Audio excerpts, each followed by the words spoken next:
I began to be interested in this subject a couple of years ago when I realized that I was having and had experienced through my life many obstacles, many problems dealing with the whole medical group. And so I started asking friends, well, do you have any problems and how do you handle them? And discovered that there was this a real need for people to start talking about this, but also to acknowledge that many of us are not doing a very good job with our relationships in the medical community.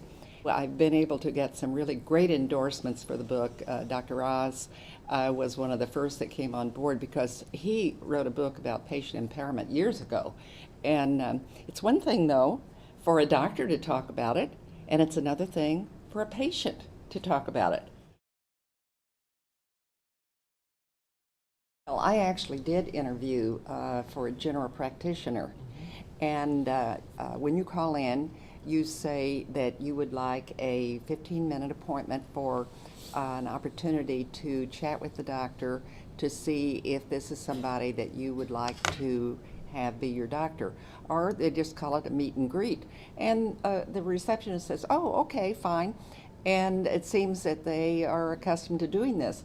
And the interesting thing is that it gives the patient the opportunity to say to the doctor in the very first appointment, tell me about yourself. So you have just turned it around so that the doctor has an opportunity to tell you about their philosophy, all about where they went to school, how long they've been practicing, and because you're gathering the information, not them, that day. So it really does work. The patient can really do so many things that keeps them empowered. One of the things, the first thing that they can do is to keep what I call the personal medical notebook. And just buy yourself a 3-ring binder and some dividers with pockets. And you make this up. It may take you an hour depending on how many medical records you have. But the first page is a list of your medical history. Now this is one-liners, so it may start, like in my case, it said age 3 scarlet fever, age 6 chickenpox, that kind of thing where the doctor can just scan right down and see everything that you've had. And then I suggest you might want to have a list of your doctors, the name of the doctor, how often you see them, and what you see them for. Again, a doctor can look at that and say, this is a patient who pays a lot of attention to their health care. And these are doctors' names that I recognize. Also, if you take specific medications or if you have family history that you want to be sure a doctor notes that ovarian cancer runs in the family, or breast cancer, or heart disease, or whatever.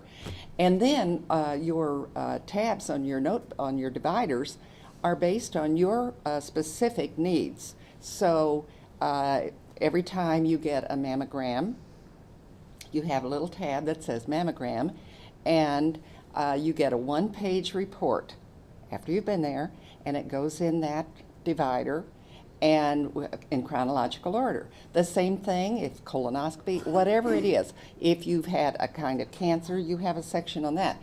So you can go to a doctor, that a person you've never met before, have your medical notebook, hand it over and say, here, here's some information that will help you know me.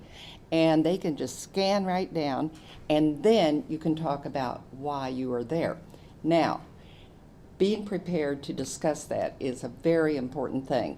And what you can do, I suggest to people that they sit down and write down, and if they want to keep a separate notebook, at the top they put the name of the doctor, the date they're going there, what time the appointment is, and if you really want to have fun, you put what time you actually saw the doctor.